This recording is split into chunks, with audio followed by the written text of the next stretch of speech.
Hi. Sure. I'm Sylvia Santora. I'm Steve Ortega, and we're here to tell you about some vocabulary strategies we utilize in our classrooms. Okay. So first I'm going to talk about what I do in my classroom for foreign language. I teach French, levels 1 and 2, and of course in languages there's tons and tons of vocabulary. So first I use a lot of in-context clues. So I have them find the meaning instead of me just giving it to them. So first thing I would do is introduce in a Rosetta Stone, if you've ever used it, style type of learning where I include pictures and vocabulary, and they have to guess what sentence goes under what picture, what sentence best describes each picture. And they may already have some background knowledge of some words in the sentence, but not all of them. Some new ones may be, for example, to look. They may know video, they may know student, they can find out look at video and put it under the correct image. So I have that here on the board. They can do it as an interactive activity on the whiteboard, or they can have it in their sheet. They have the pictures and they just have to fill in the sentences at the bottom. More examples. Also, when I give out worksheets for vocabulary, I make sure to include a lot of pictures to give them clues, and they can also write the English one on the side.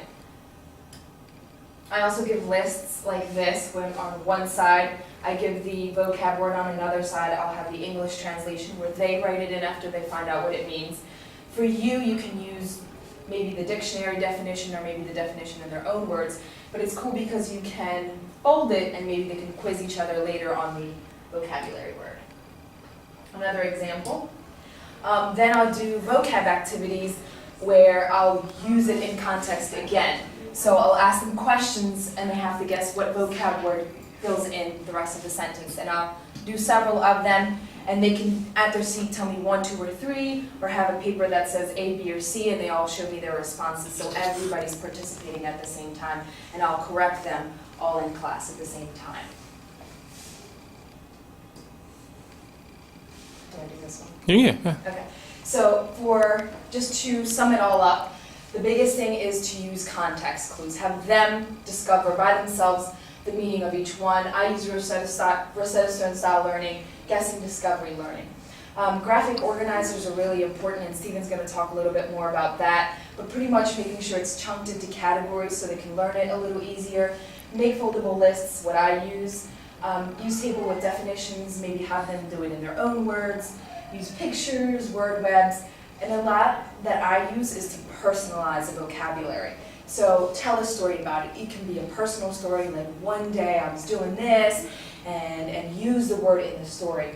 Using music or tunes, I use that a lot to learn verb conjugations, so make it to like a Jingle Bells tune, to like a Mexican hat dance tune or something like that. Use gestures, for example, like open, close, bonjour, au revoir. It really sticks to them. Sometimes they'll be like doing the gestures while they're taking the test. It's pretty funny. Relate this to past experiences or associate with other words. So you can, for example, link patterns to words. If you can find like a trick to remember it better, that helps too. So that's pretty much summing up what I do in my classroom in language and French. All right, I'm going to elaborate on a couple of the strategies that Sylvia talked about just a minute ago. Some of the things that I use along the lines with her, again, I teach FOT and the Advanced Design Applications course in the Technology Department. I use a lot of discovery learning to go over vocabulary with the students, making the vocabulary more about what they can tell me versus what I'm going to tell them. And then we just kind of collaborate with the two in the middle so they get to see their perspective, my perspective, and then use whatever means they need to learn that problem. For example, one of my electricity lessons, the class as a whole would basically fill up this container on the IWB board with all of the information that they think has to do with electricity. So it can be what they think the definition is, some places they've used electricity, all these different examples that they're coming up with. And then I can slide this down. They can see my definition. They can see how they related their own lives and what they thought about it back to my definition. And all of this would be recorded in their interactive notebook, journal, or just a worksheet for that class. Kind of along the same lines, in the same electricity unit, talking about 3 different types of energy production. Again, their ideas go inside the container. The container is then lifted up, revealing my textbook example of what they have. So again, all of these would be recorded into their notebook so they have them for future reference as well. I use the IWB to challenge the students, try to do it on a daily basis with, again, discovery. So they have 5 pictures, 5 pictures here. These are all hidden buttons, and they're going to relate, basically match the picture to the different type of energy production or energy creation. Continuing along, I use a lot of research activities. So instead of just giving the students the vocabulary sheet or saying, hey, grab the textbook and fill out these 10 vocabulary definitions, you're going to need to know them, we'll do research activities where they can relate information that they find to our lessons and to our activities. So in here we have a PowerPoint handout where they create a slide for each vocabulary word with basically a definition and an image. It's essentially a graphic organizer in PowerPoint form. So what that would look like as the students complete it, we have a slide for solar power, again, a picture of a solar panel, a small explanation there, all the way through fossil fuels, hydropower, nuclear power, as well as wind.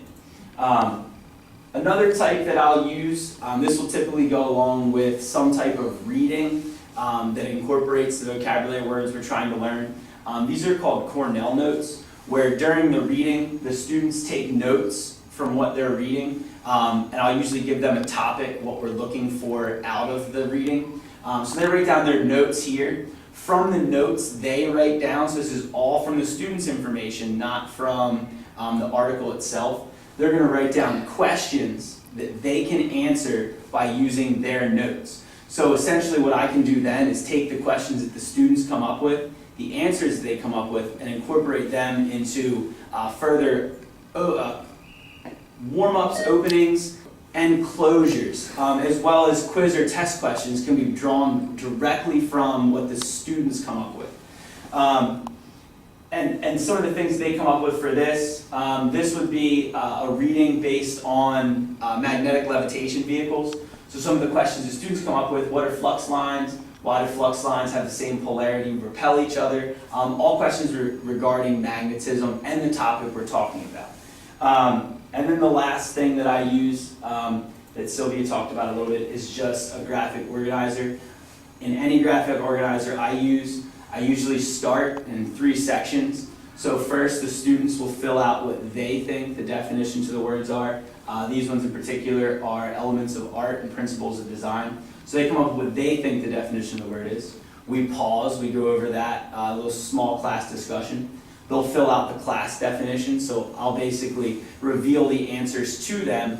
And then they go back and typically use the computer or just prior knowledge to come up with an example, typically a picture that's going to exemplify the word. So we can basically put their definition, our definition, and a picture to that one vocabulary word, linking basically all the different types of learning that are going to take place in the classroom.